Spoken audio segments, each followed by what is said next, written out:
You don't want to admit you're weak, especially when you're in a type A environment all the time and you carry a certain level of responsibility. You don't want to look like you don't have your stuff together. I've had to prove myself as strong. Even through basic training, people counted me out that I couldn't do it. Very first initial landing in the country of Iraq, we flew into an airfield, got off the helicopter took off, and there was a firefight happening off in the distance. I think the whole deployment experience in my military service was difficult and a little bit harder for me because I was right out of high school.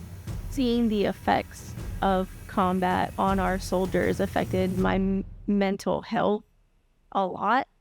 You didn't get an opportunity to really deal with what you saw or what you had to do. It was kind of like, okay, that's over. Or that person's now not here, and we have to continue to do what we're going to do because your life depended on it. I have officially been diagnosed with post-traumatic stress disorder, generalized anxiety disorder, and chronic depression. And the symptoms that come with them affect my everyday life tremendously. Every day is a struggle to get out of bed and even to go to work. So they said I was diagnosed with anxiety and adjustment disorder, and then through continued therapy, I was diagnosed with post-traumatic stress disorder. I would say it's a daily struggle. It's never not there. It's never not on my mind. It's just how I interact or what I'm gonna allow to take control of a situation. I am able to recognize some of the triggers that will send me back. I do know what some of my triggers are. Actually, I'd say I know a lot more of what my triggers are, but that's just come through experiencing them. Whenever we get into difficult situations in traffic or watching military movies. Sometimes I have no control. It just happens. It just keeps going, and I have to recluse into myself, I guess, if you will. I like to call it disassociation. I love to do that when I drive, which is why I'm not good with directions, because I like to disassociate while I navigate. That's what I like to say. But for the most part, trying to stay engaged and in the moment, it really helps suppress those things, not in a negative way, but I can deal with them.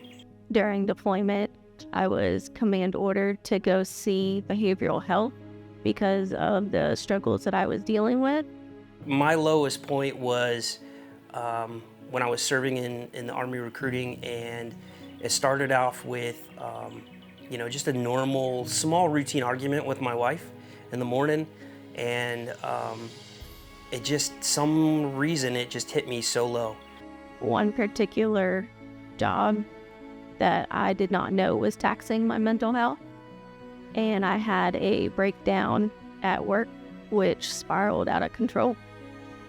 I knew that there was something wrong. I knew I was mad, and I knew that there was a mental health piece, but I didn't think I needed real help, right? I just felt like maybe I just needed to go in and I needed to talk to somebody and get past it. But I went and I started out with making a scheduled appointment.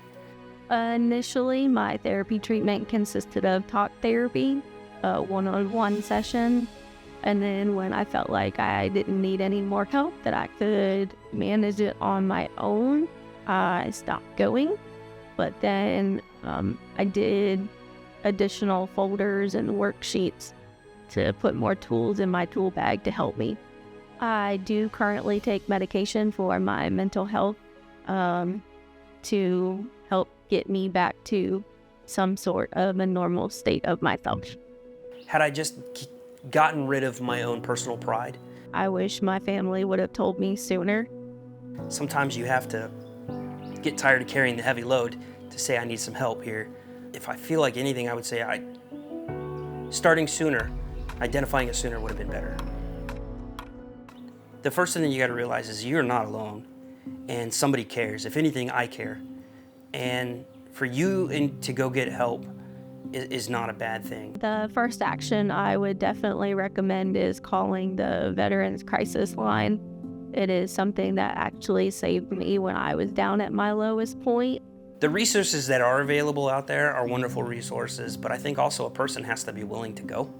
I feel like veterans do have the resources and treatment that they do need available to get help.